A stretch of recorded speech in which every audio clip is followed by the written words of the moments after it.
Newton's third law, Newton नो गति नो तीजो नियम। तो न्यूटन का थर्ड लॉ क्या बोलता है? Every action there is equal and opposite reaction. बराबर, आघात અને પ્રત્યાઘાત સમાન મૂલ્યના છે અને પરસ્પર વિરુદ્ધ।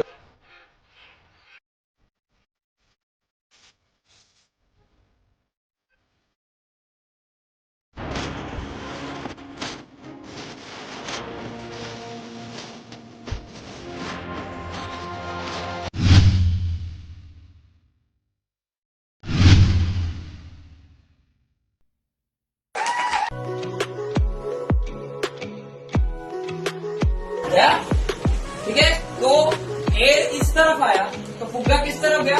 उस तरफ। तो आपको पता चला जितना फोर्स से हवा निकली उतनी फोर्स से फुग्गा उस तरफ गया, लेकिन ऑपोजिट गया ना। एयर इस तरफ गया तो फुग्गा किस तरफ गया? उस तरफ गया। यह हमारा न्यूटन का थर्ड लॉ है।